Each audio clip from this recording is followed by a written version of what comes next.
Bible एक वर्ष में। नमस्कार, आप सबका बाइबल एक वर्ष में स्वागत है।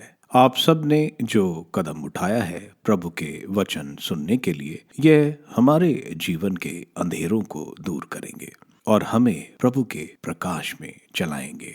आज हम योशुआ के ग्रंथ का अध्याय 9, 10, संत लूकस के सुसमाचार का अध्याय 20 और स्रोत ग्रंथ का 123वां स्रोत सुनेंगे। प्रभु का वचन सुनने से पहले आइए हम ईश्वर से प्रार्थना करें। हे प्रभु, हम आपका वचन सुनने वाले हैं। हमारे मन की आंखें खोलें और हमें आध्यात्मिक प्रज्ञा दें ताकि हम आपको जान सकें और आपके वचन के अनुसार अपना जीवन जिए। यह हम मांगते हैं आपसे प्रभु यीशु के नाम, आमीन। योशुआ का ग्रंथ अध्याय 9। इजरायलियों के विरुद्ध राजाओं की गुटबंदी। यार्दन के इस पार पहाड़ी प्रांत में और लेबनान तक महासमुद्र के पूरे तट पर निचले प्रदेश में रहने वाले सब राजाओं ने जो हिती, अमोरी, कनानी, पिराजी, हिवी और यबूसी थे, इजरायलियों को विजय के विषय में सुना और वे योशुआ और इजराइल से युद्ध करने के लिए एकत्र हुए। संधि के लिए गिबओनियों को छल प्रवंच। जब गिबेओन के निवासी ने वह सब सुना जो योशुआ ने यरीहो और आई के साथ किया था, तो उन्होंने छल कपट करने का निश्चय किया। उन्होंने कुछ प्रतिनिधियों को भेजा जिनके गधों पर भोजन के पुराने बोरे और अंगूरी की मरम्मत की हुई मशाकें लदी थीं। उन्होंने अपने पैरों में पैबंद लगे जूते और शरीर पर फटे पुराने कपड़े पहन लिए। उनके रसद की रोटियां सूखी और फफूंददार थीं। वे इस दशा में गिलगाल के शिविर में योशुआ के पास आए। वे उससे और इजरायली लोगों से कहने लगे, हम दूर देश से आ रहे हैं, इसलिए हमारे साथ संधि कीजिए। लेकिन इजरायलियों ने उन हिव्वियों को उत्तर दिया, संभव है तुम निवास स्थान हमारे आसपास ही कहीं हो, तो हम तुम्हारे साथ कैसे संधि कर सकते हैं। किंतु जब उन्होंने योशुआ से कहा, हम आपके दास हैं, तो योशुआ ने उनसे पूछा, सच बताओ तुम कौन हो और कहां से आए हो। उन्होंने उसे उत्तर दिया, हम आपके दास प्रभु आपके ईश्वर का नाम सुनकर एक सुदूर देश से आए हैं। हमने उसके विषय में और मिस्र में उसके किए सब कार्यों के विषय में सुना है।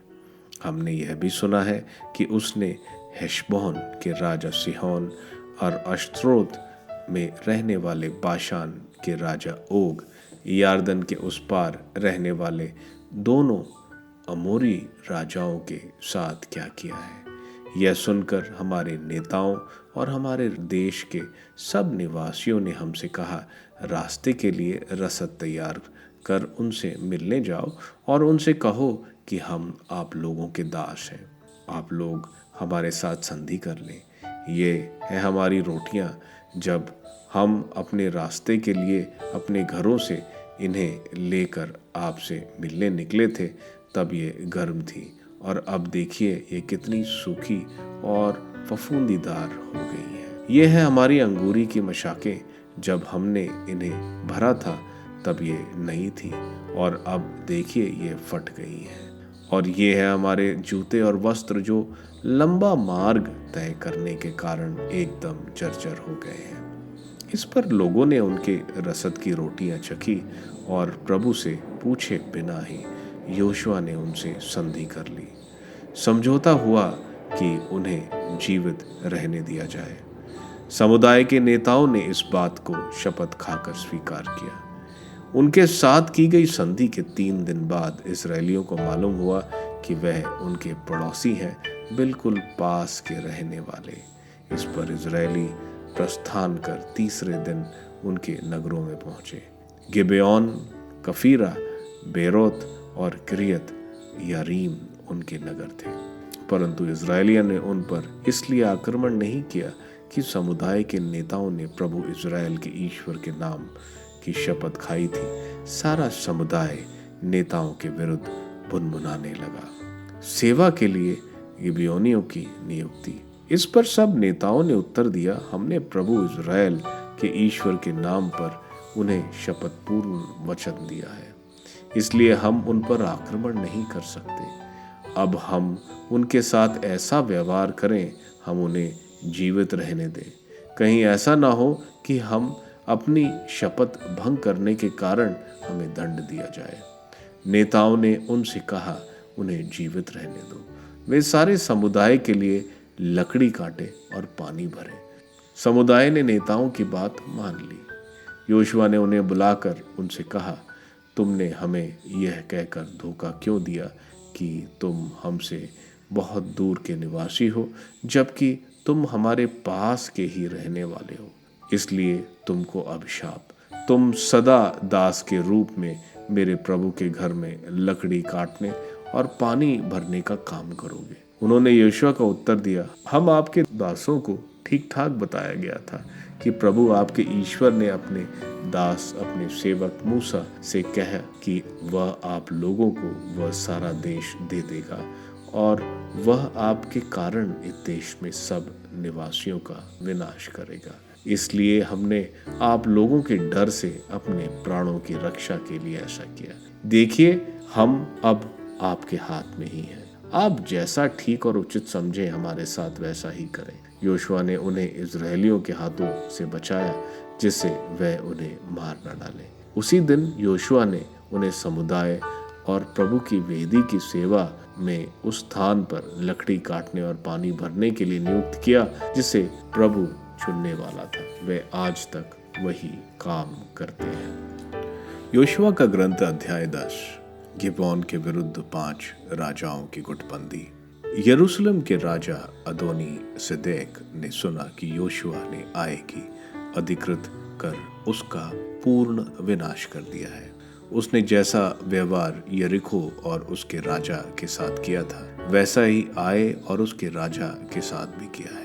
उसने यह भी सुना कि गिबोन के निवासियों ने इजरायलियों के साथ संधि कर ली है और अब वह उनके साथ रहते हैं। यह सुनकर वह बड़ा भयभीत हुआ, क्योंकि गिबोन राजधानी के समान एक बड़ा नगर था। वह आय से भी बड़ा था और उसके सब पुरुष वीर योद्धा थे। इसलिए यरूशलेम के राजा अदोनी सदैक ने हेबोन के राजा होहाम, यमुर्त के राजा पिराम, लाकीश के राजा यफिया और एग्लोन के राजा दाबीर के पास यह संदेश भेजा कि आप मेरी सहायता के लिए आए, जिससे हम गिबोन को पराजित करें, क्योंकि उसने योशुआ और इस्राएलियों के साथ संधि कर ली है। इसलिए यह 5 अमोरी राजा अर्थात यरूशलेम का राजा, हेब्रोन का राजा, युमर्त का राजा, लाकीश का राजा और एग्लोन के राजा मिलकर अपनी सेनाओं के साथ आए और इन्होंने गिबोन को घेर कर उस पर आक्रमण कर दिया। योशुआ द्वारा गिबोनियों की सहायता। तब गिबोन के निवासियों ने गिलगैल के पास पड़ाव डाले योशुआ को यह संदेश भेजा, आप अपने दासों का त्याग न करें, आप हमारी रक्षा और सहायता के लिए जल्द ही हमारे पास आए, क्योंकि पहाड़ी प्रांत में रहने वाले सब अमोरी राजा हमारे विरुद्ध एकत्र हो गए हैं। तब योशुआ ने गिलगाल से अपनी समस्त सेना और सबसे वीर योद्धाओं के साथ प्रस्थान किया। प्रभु ने योशुआ से कहा, उनसे नहीं डरो, मैं उन्हें तुम्हारे हाथ दे दूंगा, उनमें कोई भी तुम्हारे सामने नहीं टिक पाएगा। योशुआ उन लोगों पर अचानक टूट पड़ा, क्योंकि उसने गिलगाल से सारी रात यात्रा की थी। दैवी सहयोग।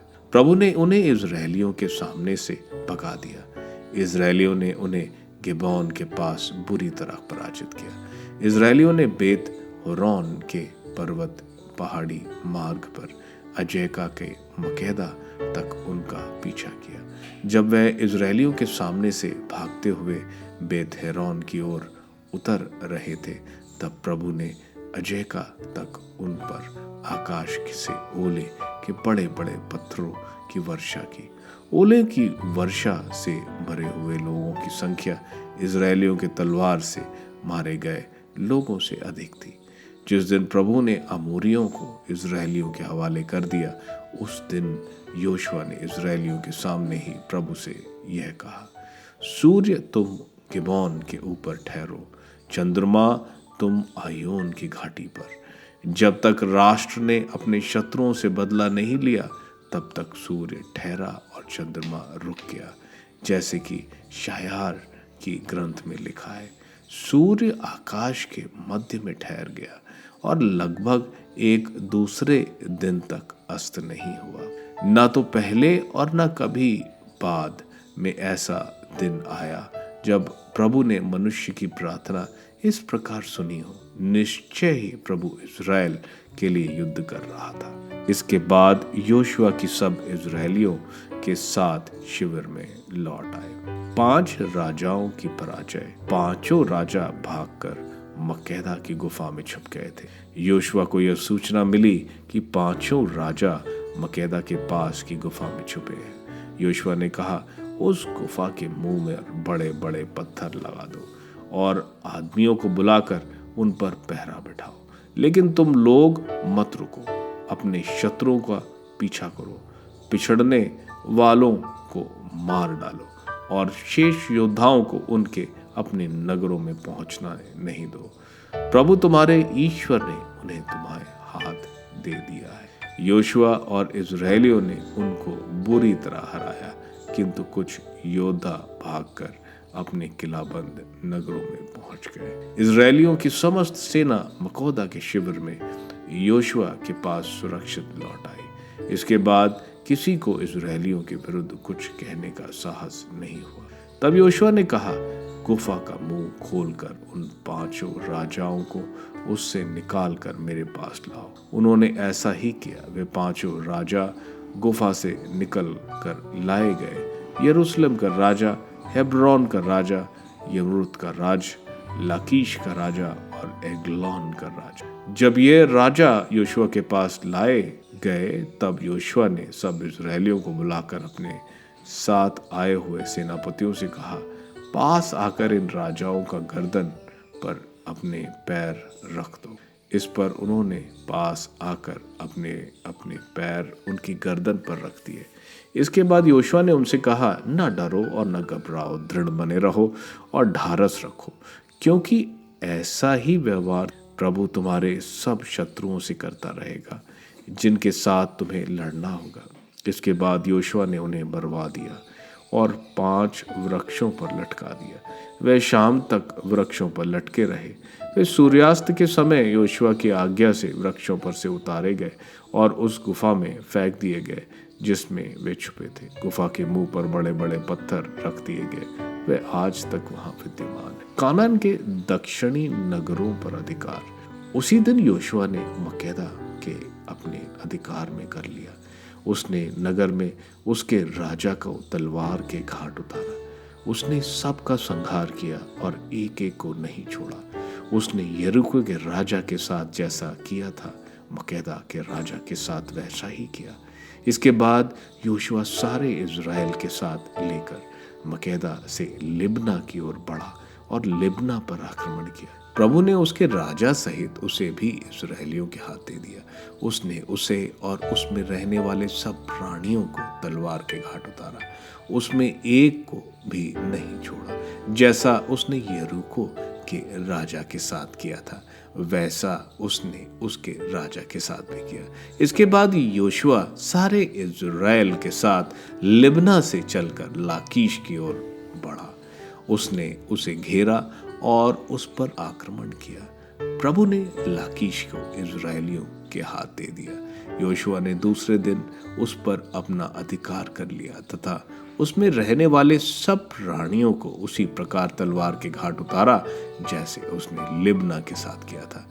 इसी समय गेजर के राजा हेरोम लाकीश की सहायता करने आ पहुंचा, परंतु योशुआ ने उसे भी उसके लोगों सहित इस तरह पराजित किया कि कोई जीवित नहीं रहा। तब योशुआ तथा सारा इज़राइल लाकीश से एग्लोन की ओर आगे बढ़ा। उन्होंने उसे घेरा और उस पर आक्रमण किया। उन्होंने उसी देश उसे अधिकार में कर लिया। उसने नगर और उसके सब प्राणियों को तलवार के घाट उतारा, जैसा उसने लाकीश के साथ किया था। इसके बाद योशुआ और उसके साथ सारे इजरायलियों ने एग्लोन से हेब्रोन की ओर बढ़कर उस पर आक्रमण किया। उन्होंने उसे अधिकार में कर लिया और उसके राजा, उसके सब गांवों और उसके सब प्राणियों को तलवार के घाट उतारा। उसने एक को भी जीवित नहीं छोड़ा। उन्होंने उसका और उसके सब निवासियों को संहार किया, जैसे उन्होंने एग्लोन में किया था। फिर योशुआ और उसके साथ के सब इजरायली लोग दबीर की ओर मुड़े और उन्होंने उस पर आक्रमण किया। उन्होंने उसके राजा और उसके सब गांवों को अधिकार में किया और उन्हें तलवार के घाट उतारा। उन्होंने उसके सब निवासियों का संहार किया। योशुआ ने एक को भी जीवित नहीं छोड़ा, जैसा उसने हेब्रोन तथा लिब्ना और उसके राजा के साथ किया था, वैसा उसने दबीर और उसके राजा के साथ भी किया। इस प्रकार योशुआ ने पूरा देश अधिकार में कर लिया। पहाड़ी प्रदेश, नेगेब, निचला प्रदेश और पहाड़ की ढलानें, उसने सब राजाओं का वध किया। उसने एक को भी जीवित नहीं छोड़ा। इजराइल के प्रभु ईश्वर ने जैसा आदेश दिया था, उसने वैसे ही सब प्राणियों का संहार किया। योशुआ ने कादेश बर्नेश से गाजा तक और गोशन से गिबेयोन तक समस्त देश को पराजित किया। योशुआ ने एक ही अभियान में उन सब राजाओं और उनके देशों को अधिकार में किया, क्योंकि प्रभु इजराइल का ईश्वर इजरायलियों की ओर से युद्ध करता था। इसके बाद योशुआ सब इजरायलियों के साथ गिलगाल के शिविर लौट आया। संत लूकस का अध्याय 20। एक दिन ईसा मंदिर में जनता को शिक्षा दे रहे थे और सुसमाचार सुना रहे थे कि महायाजक, शास्त्री और नेता उनके पास आकर बोले, हमें बताइए कि आप किस अधिकार से यह सब कर रहे हैं? आपको किसने यह अधिकार दिया? उन्होंने उनको उत्तर दिया, मैं भी आप लोगों से एक प्रश्न पूछना चाहता हूँ, आप मुझे बताइए, यूहन्ना का बपतिस्मा स्वर्ग का था अथवा मनुष्यों का? उन्होंने यह कहते हुए आपस में परामर्श किया, यदि हम कहें स्वर्ग का तो यह कहेंगे, तब आप लोगों ने उस पर विश्वास क्यों नहीं किया? यदि हम कहें मनुष्यों का तो सारी जनता हमें पत्थरों से मार डालेगी, क्योंकि उसे पक्का विश्वास है कि यूहन्ना नबी था। इसलिए उन्होंने उत्तर दिया, हम नहीं जानते कि वह कहाँ का था। इस पर ईसा ने उनसे कहा, मैं भी आप लोगों को नहीं बताऊंगा कि मैं किस अधिकार से यह सब कर रहा हूं। हिंसक आसामियों का दृष्टांत। तब वे जनता को यह दृष्टांत सुनाने लगे। किसी मनुष्य ने दाख की बारी लगवाई और उसे आसामियों को पट्टे पर देकर बहुत दिनों के लिए परदेश चला गया।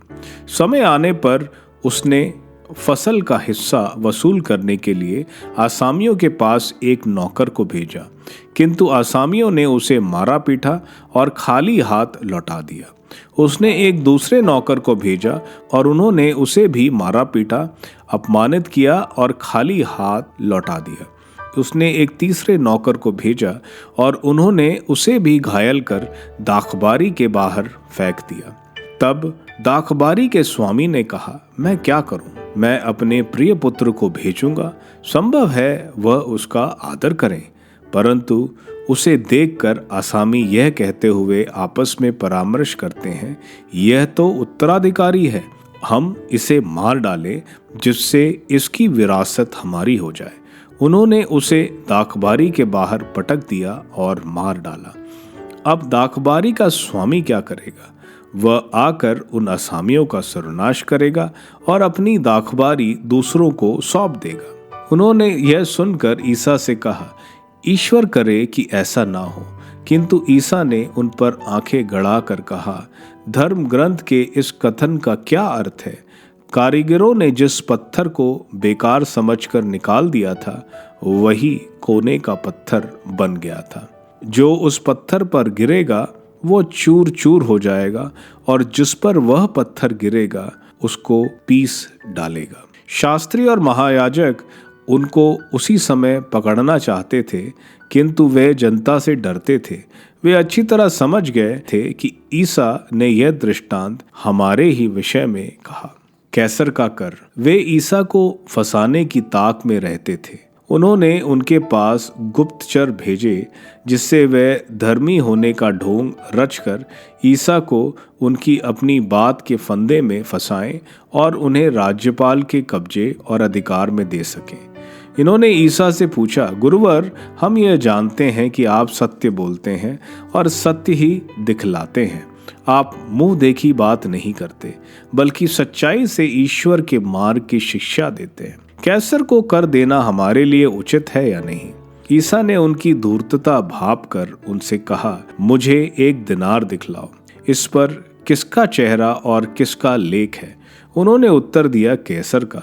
ईसा ने उनसे कहा, तो जो कैसर का है उसे कैसर को दो, और जो ईश्वर का है उसे ईश्वर को। वे उनके उत्तर पर अचंभे में पड़कर चुप हो गए और लोगों के सामने उनके शब्दों में कोई दोष नहीं निकाल सके। मृतकों का पुनरुत्थान। इसके बाद सदूकी उनके पास आए। उनकी धारणा है कि मृतकों का पुनरुत्थान नहीं होता। उन्होंने ईसा के सामने यह प्रश्न रखा, गुरुवर, मूसा ने हमारे लिए यह नियम बनाया, यदि किसी का भाई अपनी पत्नी के रहते निसंतान मर जाए तो वह अपने भाई की विधवा को ब्याह कर अपने भाई के लिए संतान उत्पन्न करे। 7 भाई थे। पहले ने विवाह किया और वह निसंतान मर गया। दूसरा और तीसरा आदि 7 भाई विधवा को ब्याह कर निसंतान मर गए। अंत में वह स्त्री भी मर गई। अब पुनरुत्थान में वह किसकी पत्नी होगी? वह तो 7 की पत्नी रह चुकी है। ईसा ने उनसे कहा, इस लोक में पुरुष विवाह करते हैं और स्त्रियां विवाह में दी जाती हैं, परंतु जो परलोक तथा मृतकों के पुनरुत्थान के योग्य पाए जाते हैं, उन लोगों में ना तो पुरुष विवाह करते हैं और ना स्त्रियां विवाह में दी जाती हैं। वे फिर कभी नहीं मरते। वे तो स्वर्ग दूतों के सदृश होते हैं और पुनरुत्थान की संतति होने के कारण वे ईश्वर की संतति बन जाते हैं। मृतकों का पुनरुत्थान होता है। मूसा ने भी झाड़ी की कथा में इसका संकेत किया है, जहां वह प्रभु को इब्राहिम का ईश्वर, इसहाक का ईश्वर और याकूब का ईश्वर कहते हैं। वह मृतकों का नहीं, जीवितों का ईश्वर है, क्योंकि उसके लिए सभी जीवित हैं। इस पर कुछ शास्त्रियों ने उससे कहा, गुरुवर, आपने ठीक ही कहा। इसके बाद उन्हें ईसा से कोई और प्रश्न पूछने का साहस नहीं हुआ।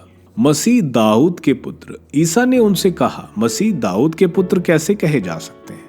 क्योंकि भजनों के ग्रंथ में दाऊद स्वयं कहते हैं, प्रभु ने मेरे प्रभु से कहा, तुम तब तक मेरे दाहिने बैठे रहो जब तक मैं तुम्हारे शत्रुओं को तुम्हारा पावदान न बना दूं। इस तरह दाऊद उन्हें प्रभु कहते हैं, तो वे उनके पुत्र कैसे हो सकते हैं? शास्त्रियों को धिक्कार। सारी जनता सुन रही थी जब उन्होंने अपने शिष्यों से कहा, शास्त्रियों से सावधान रहो। लंबे लुबादे पहनकर टहलने जाना, बाजारों में प्रणाम प्रणाम सुनना, सभागृहों में प्रथम आसनों पर और भोजों में प्रथम स्थानों पर विराजमान होना, यह सब उन्हें बहुत पसंद है। वे विधवाओं की संपत्ति चट कर जाते और दिखावे के लिए लंबी लंबी प्रार्थनाएं करते हैं। उन लोगों को बड़ी कठोर दंडाज्ञा मिलेगी। स्रोत ग्रंथ स्रोत 123। प्रभु की दया की प्रतीक्षा। तीर्थ यात्रा का एक गीत। मैंने तेरी ओर आंखें उठाई, तेरी ओर जो स्वर्ग में विराजमान है। जिस तरह दासों की आंखें स्वामी के हाथ पर टिकी रहती हैं, जिस तरह दासी की आंखें स्वामिनी के हाथ पर टिकी रहती हैं, उसी तरह जब तक प्रभु ईश्वर दया न करे, हमारी आंखें उस पर टिकी हुई हैं। हम पर दया कर प्रभु, हम पर दया कर। हम तिरस्कार सहते सहते तंग आ गए हैं। हमारी आत्मा धनियों के उपहास और घमंडियों के तिरस्कार से तंग आ गई है।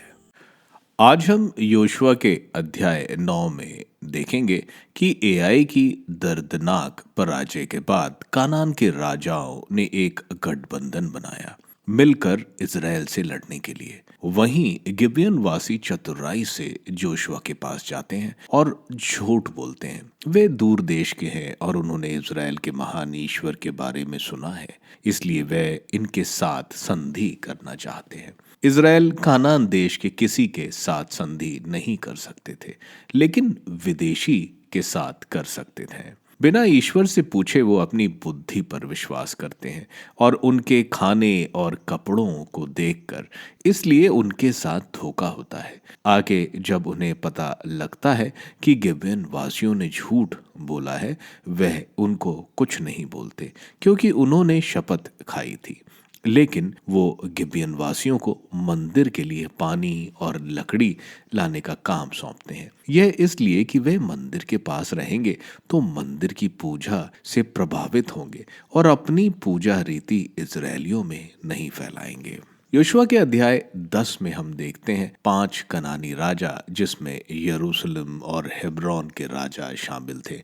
उन्होंने संगठन बनाया गिबियोन पर हमला करने के लिए, क्योंकि गिबियोन ने इजराइल के साथ संधि कर ली थी। गिबियन वासी योशुआ से मदद मांगते हैं और योशुआ, जिसका हेडक्वार्टर गिलगैल में था, अब इनका सामना एक बड़ी विशाल सेना से होने का था, जिसमें 5 राजाओं की सेना थी। अब वे प्रभु से उनकी इच्छा पूछते हैं। प्रभु बोलते हैं, तुम उनसे ना डरो, प्रभु ने उन्हें इजराइल के हाथ में दे दिया है। इजराइल पूरी रात गिलगैल से गिबियन तक तकरीबन 15 घंटे चलते हुए पहुंचते हैं गिबियन में। प्रभु ने दुश्मन की सेना में इजराइल का आतंक फैला दिया और इजराइल ने इनको बुरी तरह मारा और दुश्मन भागने लगे। प्रभु ने आसमान से बड़े बड़े ओले पत्थर गिराए जो इन दुश्मनों पर गिरे और ये मारे गए, क्योंकि ईश्वर इजराइल की तरफ से लड़ रहे थे। आगे हम देखते हैं कि एक और चमत्कार, क्योंकि कानानियों की सेना बड़ी थी, रात तक उनको खत्म करना संभव नहीं था। इसलिए जोशुआ सूरज को आकाश में रुकने की प्रार्थना करते हैं और ईश्वर जोशुआ की प्रार्थना सुनते हैं और सूरज रुक जाता है और एक बहुत ही लंबा दिन होता है। आगे हम देखते हैं 5 राजा जो वहां से भागे थे मकिदा के गुफा में छुप जाते हैं। दुश्मन की सेना को मारने के बाद इन 5 राजाओं को मारते हैं और इनको पेड़ पर टांगते हैं और बाद में इनके शरीर उसी गुफा में फेंक कर गुफा को पत्थर से बंद कर देते हैं। इसके बाद दक्षिण के 9 शहर पर कब्जा करते हैं, मकिदा, लिब्ना, लेशिश, गेजेर, एग्लोन, हेब्रोन, डेबीर, कदेश बर्निया और गाजा। इस तरह हम देखते हैं योशुआ का प्रभु के वादे पे विश्वास उसको इतनी बड़ी सेना पर विजय दिलाता है। संत लूकस के सुसमाचार के अध्याय 20 में हम देखते हैं प्रभु का यह आखिरी दिन है यरूशलेम में शिक्षा देने का, यानी आज का दिन बुधवार का दिन है।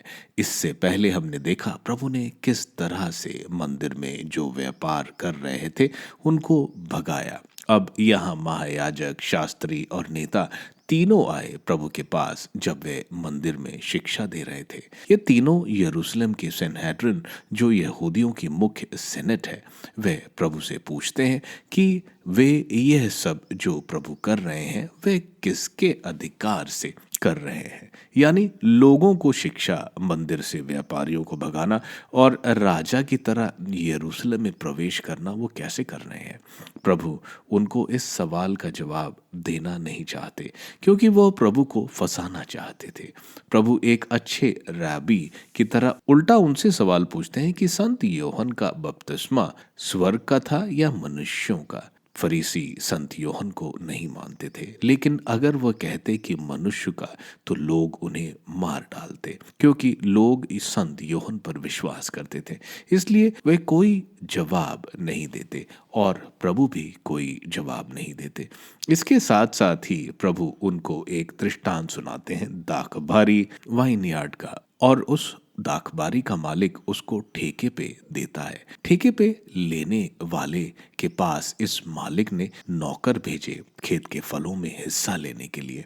उनको इन किसानों ने मार दिया। फिर उस मनुष्य ने अपने पुत्र को भेजा, उसे भी उन्होंने मार डाला। पुराने विधान में इज़राइल को दाखबारी या विनियर्ड कहकर संबोधित करते थे। नौकर जो भेजे वो इज़राइल में नबी हैं जो ईश्वर ने भेजे थे। नबी एसायास यानी आइज़ाया को इन लोगों ने आरे से काट कर मारा था। नबी यर्मियस को पत्थरों से मारा। नबी जकारिया को मंदिर में मारा और अब वे ईश्वर पुत्र को भी मारेंगे। फरीसी यह दृष्टांत अच्छी तरह से समझते थे और प्रभु उनको बताना चाहते थे कि मैं ईश्वर पुत्र हूँ, इसी हक से यह सब कर रहा हूँ। प्रभु आगे बोल रहे हैं कि रोम के सैनिक आएंगे और इन सब को मार दिया जाएगा और यह दाखबारी यानी विनियर्ड को प्रभु के प्रेरितों को देंगे जो इस विनियर्ड का ख्याल रखेंगे। आगे प्रभु स्रोत 118 का 22वां वचन बोलते हैं कि जो पत्थर इन कारीगरों ने बेकार समझकर निकाल दिया था, यानी यहूदी नेताओं फरीसियों ने, अब यह पत्थर कोने का पत्थर बन गया है। जो प्रभु में विश्वास नहीं करेंगे, जो ठुकराए जाएंगे, वह चूर चूर हो जाएंगे, यानी कुछ मुक्ति प्राप्त करेंगे और कुछ को दंड की आज्ञा मिलेगी। आगे हम देखते हैं प्रभु को फंसाने के लिए वे कुछ एजेंट उनके पीछे भेजते हैं। टैक्स का मामला यहूदियों को बहुत दुखाता था क्योंकि उनके ऊपर काफी टैक्स लगा होता था और उनको रोम को देना पड़ता था। जैसे हेड टैक्स जो हर इंसान जो जीवित है, जो सांस ले रहा है, उसको देना पड़ता था। जमीन का यानी लैंड टैक्स आदि देना पड़ता था। अगर प्रभु बोले कि टैक्स नहीं देना चाहिए रोम को तो इन्हें पिलातुस के हाथ ये पकड़वा देंगे। प्रभु उनसे सिक्का मांगते हैं और उनसे पूछते हैं इस पर किसका चित्र बना है। प्रभु बोलते हैं कि जो कैसर का यानी सीजर का है उसे सीजर को दे दो और जो प्रभु का है यानी हम सब हमारी आराधना वो प्रभु को दो। यह जवाब सुनकर वे अचंभे के साथ चले जाते हैं। आगे सदूकी जो पुनरुत्थान में विश्वास नहीं करते और जो मूसा के 5 ग्रंथों को ही मानते हैं, वे प्रभु से पूछते हैं, संहिता में लिखा है कि भाई अपने भाई की पत्नी से शादी नहीं कर सकता, लेकिन अगर वो मर जाता है और उसको कोई संतान नहीं होती तो उसे उसकी विधवा से शादी करना पड़ेगा ताकि उस मृतक भाई के वारिस पैदा किए जाए। यहाँ वे बोलते हैं कि वो 7 भाई मर जाते हैं और वो स्त्री जिसने उन 7 से शादी करी थी वो भी मर जाती है। पुनरुत्थान में वो किसकी पत्नी होगी? प्रभु उनको मूसा के ग्रंथ, निर्गमन ग्रंथ यानी एक्सोडस, जिसको यह सदूकी मानते थे, उसके अध्याय 3 वचन 6, 15 से 16 वचन उनको बताते हैं कि ईश्वर मूसा को इब्राहिम का, इसहाक का और याकूब का ईश्वर कहकर संबोधन कर रहे हैं। इब्राहिम, इसहाक और याकूब सालों पहले मर गए थे, लेकिन ईश्वर के लिए वे अभी भी जिंदा हैं। दूसरा, परलोक में जो पुनरुत्थान होते हैं वह शादियां नहीं करते, वह स्वर्ग दूतों की तरह हो जाते हैं और ईश्वर की संतति बन जाते हैं। आगे प्रभु उनसे एक सवाल पूछते हैं, मसीहा दाऊद के पुत्र कैसे हुए, जब वे खुद उनको प्रभु कहकर संबोधित कर रहे हैं। यह स्रोत ग्रंथ के 110वें स्रोत में यह कहा जा रहा है, यहाँ पिता परमेश्वर जो ईश्वर पुत्र, जो ईश्वर है, उनको अपने दाहिने बैठने को बता रहे हैं। यह सवाल बिना उत्तर के छोड़ दिया जाता है। आगे हम देखते हैं प्रभु सबके सामने शास्त्रियों के खिलाफ सावधान रहने को बता रहे हैं, जैसे पहले उन्होंने फरीसियों को कहा था। यहाँ प्रभु बोलना चाहते हैं यह घमंडी और लालची हैं, क्योंकि ये विधवाओं के घर जब्त कर लेते हैं जिसका कोई सहारा नहीं। इनको सख्त से सख्त सजा मिलेगी। स्रोत ग्रंथ के 123वें स्रोत एक विलाप का स्रोत है। यह प्रभु से प्रार्थना और याचना कर रहे हैं कि यहूदी समाज की तरफ से जिनको दुश्मन की कड़ी यातनाएं सहनी पड़ रही हैं, यह शायद पड़ोसी राज्य होंगे जो यहूदियों को यरूशलेम का पुनः निर्माण बेबीलोन निर्वासन यानी एक्साइल के बाद जब ये कर रहे थे उसमें बाधाएं डाल रहे हैं। आप सबको धन्यवाद ईश्वर के वचन सुनने के लिए। मैं आपसे विनती करता हूं कि आप बाइबल एक वर्ष में को दूसरों के साथ शेयर करें, क्योंकि प्रभु का वचन स्वयं प्रभु यीशु है। प्रभु को दूसरों को देने वालों को प्रभु की आशीष जरूर मिलेगी। मैं आप सबका बड़ी बेसब्री से कल इंतजार करूंगा। धन्यवाद।